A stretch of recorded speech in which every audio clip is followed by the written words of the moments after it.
My name is James Young, and today we will be doing a comparative analysis of two healthcare systems focusing on Ghana and the United States. Below are the highlighted areas of focus for this presentation and some basic information on the makeup of both countries. First, we will begin with the United States of America. The United States healthcare system is a complex and decentralized system that combines both public and private providers and payers. The system is primarily funded through private insurance, employer-sponsored plans, and government programs such as Medicare and Medicaid. Ghana's healthcare system is a mixture of public and private health institutions, with the public sector being the largest provider of healthcare services.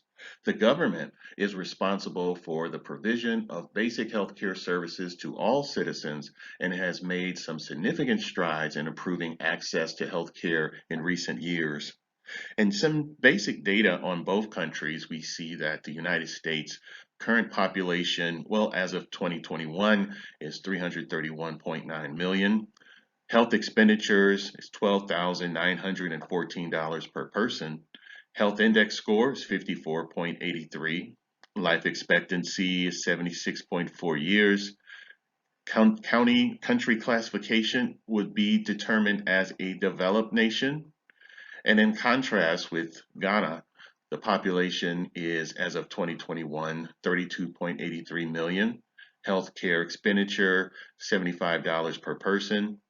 Health index score is 27. Life expectancy is a little less than the United States at 64.42 years. And this country's classification is what we term as a developing nation.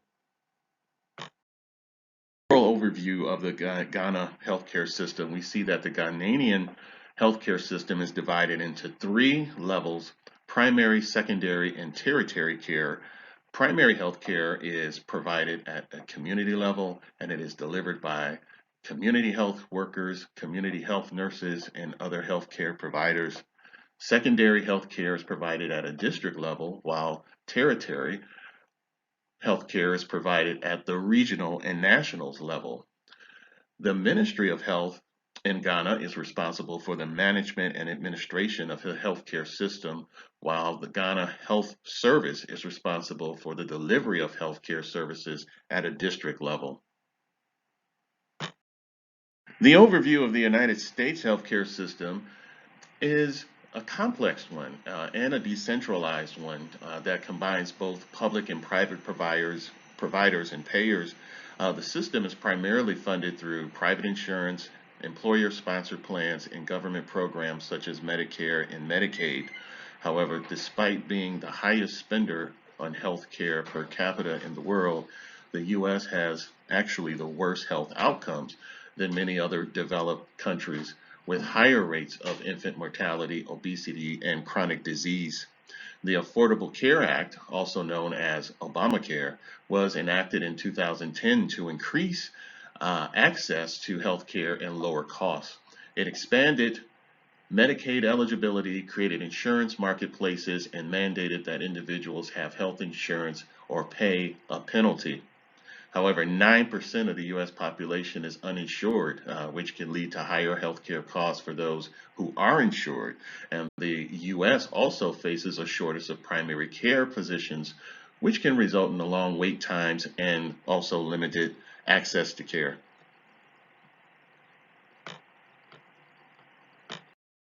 Now looking at healthcare force, the United States first. The healthcare workforce in the United States is made up of a diverse group of professionals, including physicians, nurses, pharmacists, therapists, and other allied health professionals. And here are some key facts about the healthcare workforce in the United States. Number one, dealing with diversity. The healthcare workforce in the United States, for instance, is becoming more diverse with increasing numbers of women and people of color entering the field. However, there's still a significant lack of diversity in certain professions at a higher level of leadership. And next, we'll look at shortages in certain specialties, actually. And despite the overall high density of physicians in the United States, there are shortages in certain specialties, particularly in rural areas. And next, we have physical density. The United States has a relatively high density of physicians with around 2.6 physicians per 1,000 population, and this is according to the World Health Organization.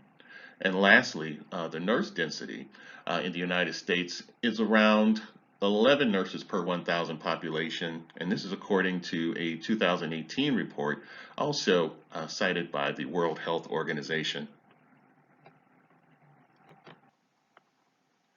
Ghana, on the other hand, faces challenges related to healthcare workforce, including shortages of healthcare workers and maldistribution of healthcare professionals, particularly in rural areas. And when we talk about shortages of healthcare workers in Ghana is particularly acute in, again, rural areas where many health facilities are understaffed or lack qualified personnel. In addition, many healthcare workers in Ghana are overworked and underpaid, leading to high levels of burnout and turnover. And lastly, the Ghanaian Health Service is a primary provider of healthcare service in Ghana responsible for managing and delivering healthcare services across the country. It is a decentralized system with three main levels of healthcare delivery, which again is primary, secondary, and tertiary services.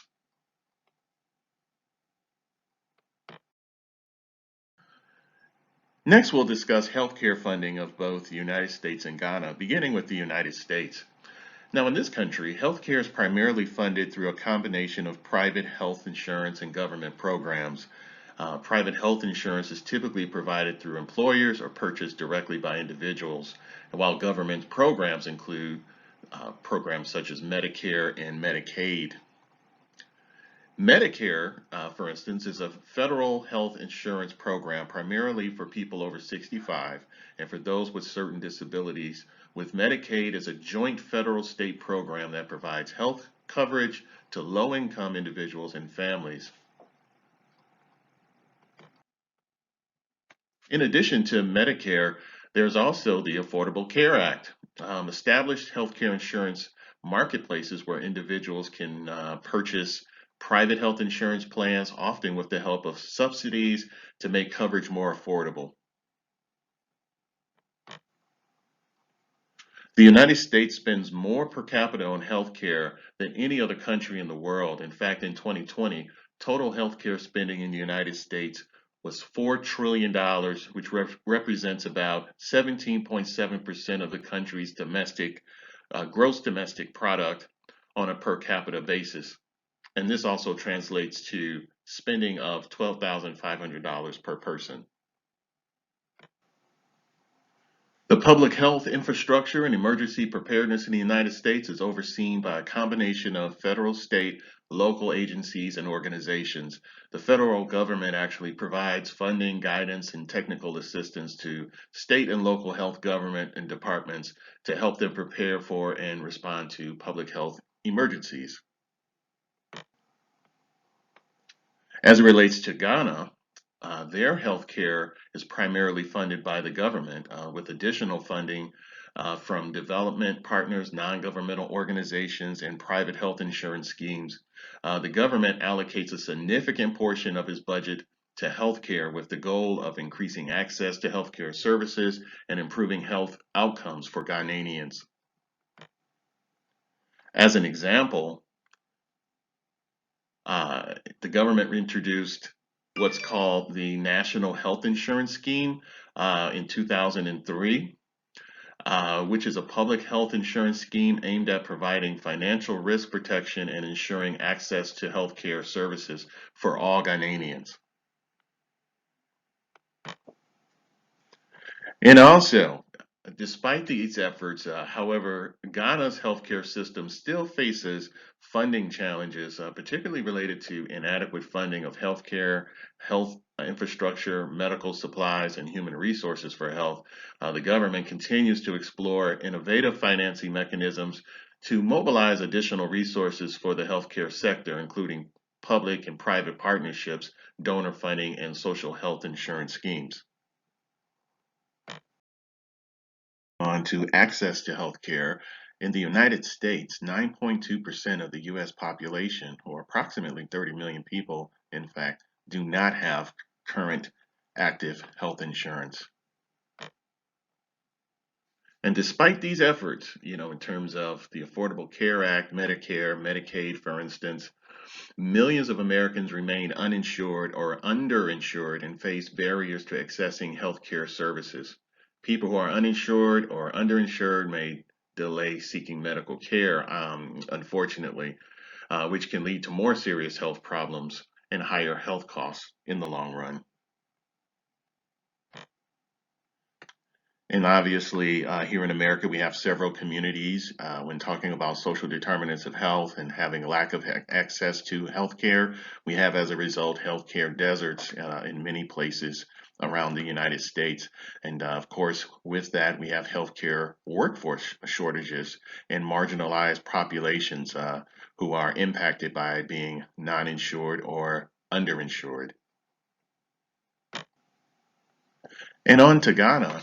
40% of Ghanaians have some form of health insurance currently. And with this country, one of the biggest challenges in accessing healthcare services is the shortage of healthcare providers, particularly in rural areas.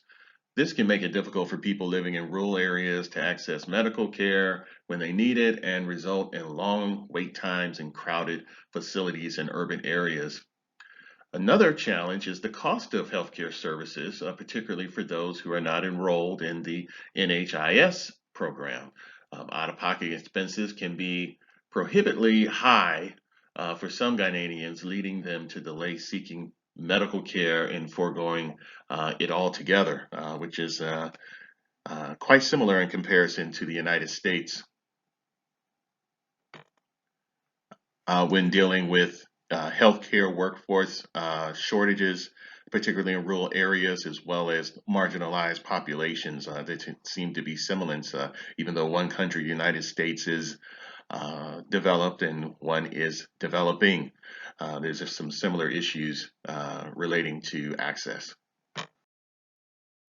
The United States faces a number of health challenges that impacts its population as it relates to health outcomes. And some of those key health outcomes are the following. Life expectancy in the United States is roughly 76 years. Infant mortality is 5.7 deaths per 1,000 live births. The number one leading cause of death in the United States among adults is heart disease or cardiovascular disease. And 6 in 10 adults in the United States have at least one chronic disease. 42% of adults are considered obese, and 1 in 5 adults are experiencing some form of mental health. However, overall, with the United States has a highly advanced healthcare system, there's still many challenges that need to be addressed to improve the health outcomes of its population. As it relates to Ghana, the life expectancy in Ghana is 62 years for men and women. For women, however, 64 years. Infant mortality with a rate of 30 deaths per 1,000 live births in 2020, lower respiratory infections, malaria, diarrheal diseases, communicable and non-communicable diseases, and 42% of adults are considered obese, and 7.5 of that population in Ghana are experiencing some form of mental disorder. Overall, though, however, while Ghana has made progress in improving its healthcare system, there's still, and again, many challenges that need to be addressed and improved upon with this population. Now we will discuss, lastly, the quality of healthcare. In the United States, for instance, 1 in 3 hospitals in the United States received an A grade for safety. Higher rate of preventable deaths occur in the United States. 1 in 31 hospitalized patients during acquiring an infection during their hospital visit. And of course, there have been issues with the Centers for Medicare and Medicaid Services. And for a country that spends an exorbitant amount per person on health care, they still tend to have the worst health outcomes. And though in Ghana, over the years, there's been some improvement in terms of quality of health care, but the country still faces a number of challenges that impact the quality of care patients receive. And so when we look at some data here, 60 deaths per 1,000 live deaths in Ghana, 93% of children under 1 are receiving basic vaccinations. 73% of people living with HIV are getting ongoing treatments. And Ghana also faces shortages of healthcare workers, mostly again in rural areas. Other factors that impact the quality of healthcare in this country obviously would be, speaking of rural areas, access to care, having provider expertise and the necessary training and experience to have better health outcomes.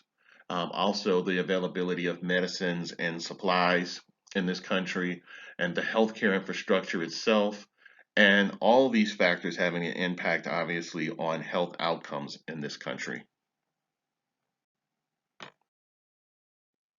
And these are my references used for this presentation. And thank you for taking time to watch this presentation. I hope you enjoyed it and learned about a lot about the differences between the United States and Ghana's healthcare system. Thank you.